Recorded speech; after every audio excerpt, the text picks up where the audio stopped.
Good day everyone, my name is Generous M. De Castro and today I'll be discussing the levels of comprehension question.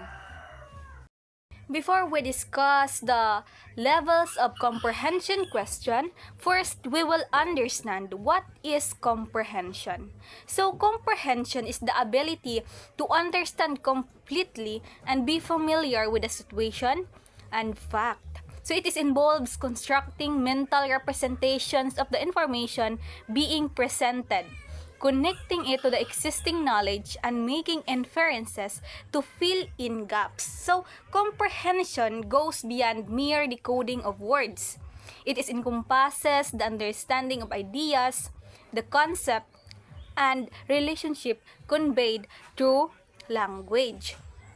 So it is a comprehension. It's not just about comprehending. It is not about understanding a text, but it involves constructing mental representation that connecting it to the knowledge that it is already existed. So that is comprehension.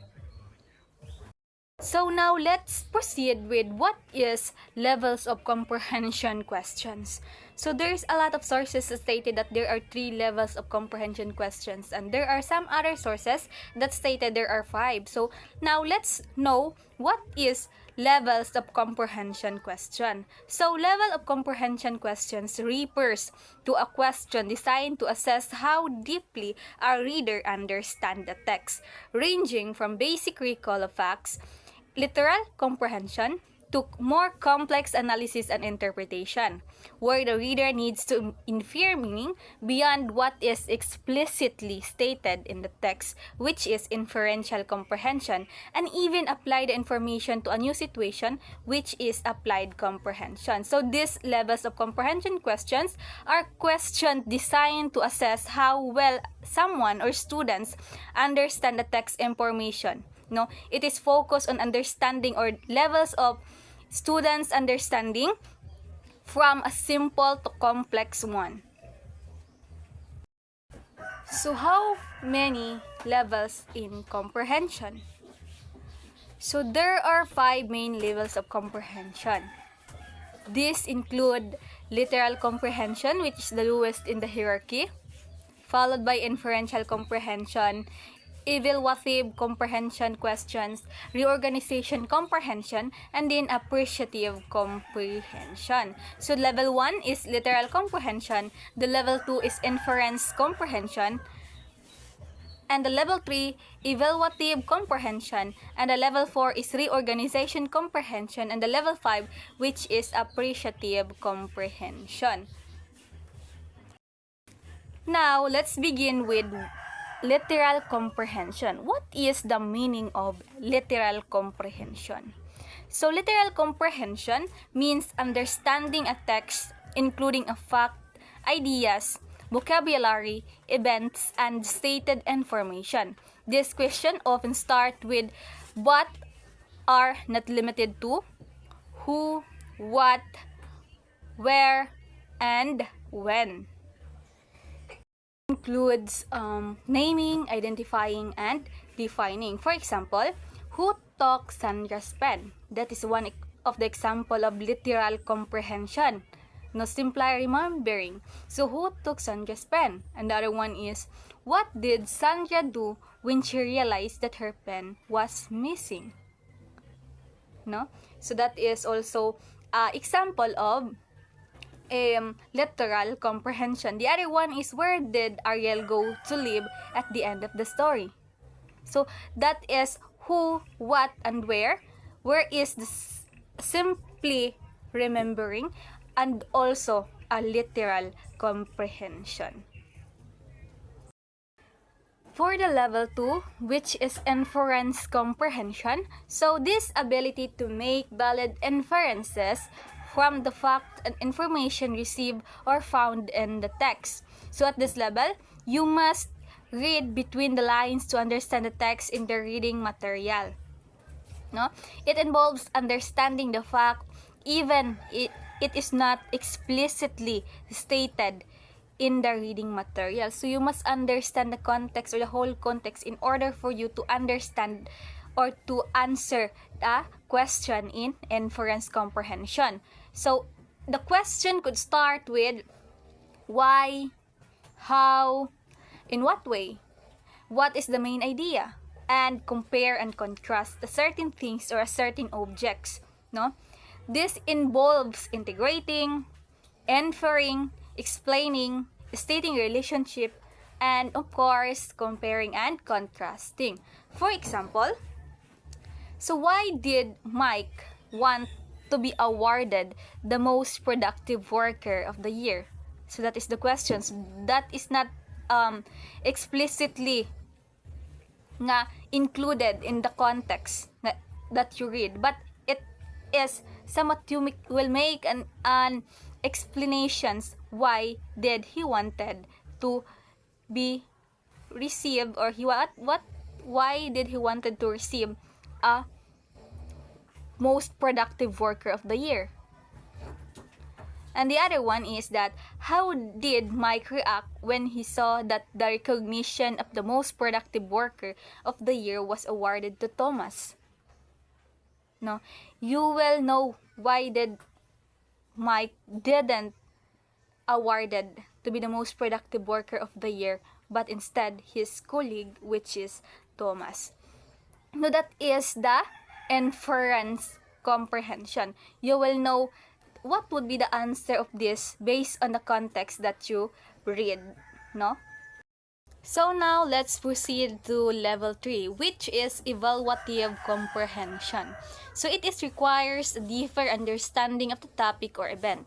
It involves analyzing and weighing an event or an author's intent, opinion, language, and style of presentation.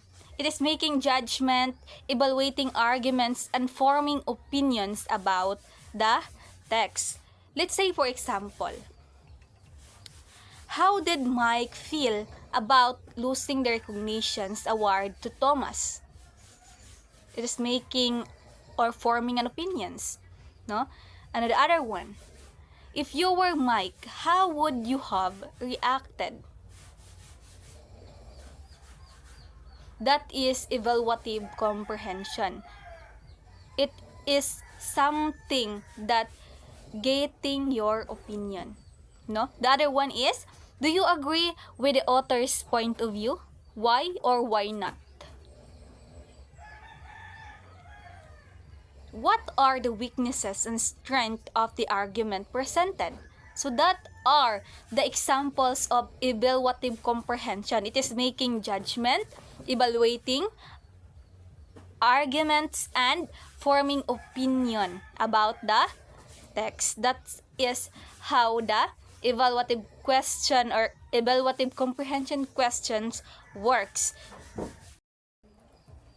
So now let's proceed to the level 4 of levels of comprehension question. So the level 4 is reorganization comprehension.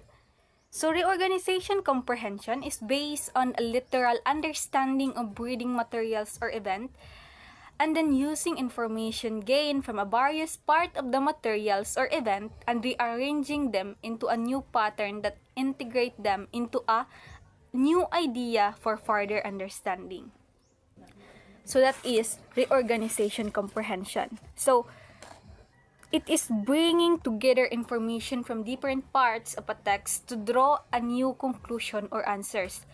For example, Maria Kim was born on 1945 and died in 1990. The question is, how old was Maria Kim when she died?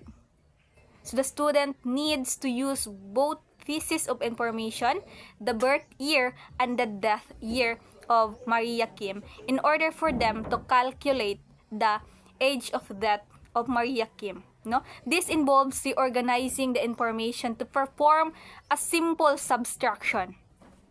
So this involves the little understanding. No? Reorganization comprehension assumes that the reader has a solid grasp of the literal meaning of the text. No? This focus on combining different pieces of information, which is the birth year and the death year. So that is the reorganization comprehension. So in order for the students to answer the question, so it needs for him or for her to know the birth year and the death year of Maria Kim in order for him or her to answer how old was Maria Kim when she died. So now we are down to the level 5, which is the appreciative comprehension. So this means that the reader fully understands the literal meaning of the reading material, so has carefully evaluated the situation and can use the ideas and apply them to a real life events or similar conditions, no? The appreciative comprehension focus going beyond literal understanding to fully grasp the meaning and to evaluate the situation and apply the ideas to a real world context. So let's say, for example, a scenario where Mike lost a recognition award to his colleague, which is Thomas. So the question is, how would you feel if you were in a Mike's shoes? Do you feel sad? Do you feel angry? No? That situation will connect to a real world scenarios. No? The other question is that do you think awarding the recognition to Thomas instead of Mike was appropriate? This question requires the reader to empathize. Imagine themselves in Mike's situation and consider his feeling. They will evaluate how it is fair or how it is appropriate. They will connect the scenario to their own experience or similar situation they might encounter in real life. So, appreciative comprehension goes beyond literal meaning of the text to consider the implication and deeper meaning. It is somewhat connecting to the personal response of their viewer or their students. Appreciative comprehension, the students will encourage or the reader is encouraged to engage with the material on a personal level, offering their own opinion and perspectives. Just like what I said earlier, no? They will need to make or to empathize to a context in order for them or for him or her to draw a conclusion or what his or her opinions about that or what is his opinion to the situation, no? It is something connecting it or making it relevant to his or her own situation. Let's proceed to the conclusion. So this level of comprehension questions are crucial to every type of students, since this is a way how they can able to measure what level of comprehension they are in. So this type of knowledge acquisitions or is able to understand the levels, which is literal levels, which is able to grasp the explicit meaning or recalling facts, or inferential, drawing conclusions, interpreting implications, and evaluative, which is analyzing, judging, forming opinions, and appreciative, which is exploring emotional and aesthetic aspect of students enabled to effectively monitor their learning's progress. So by recognizing the strengths and weaknesses across these levels, the student or the learners can able to target their specific needs or specific areas for improvement, leading to a more understanding than simply relying on a test or scores. Now they can able to evaluate themselves if they can able to understand in level 5, if they are good in literal comprehensions level 2 and so on, so that they can able to know what progress or if they have progress or what level of progress they are in.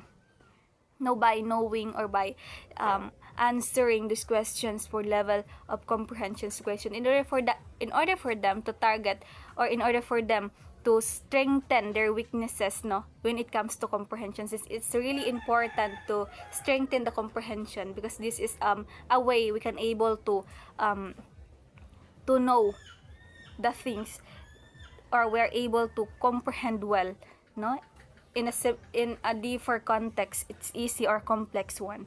So if we're able to comprehend it properly, it is easy for us to understand it and answer it properly.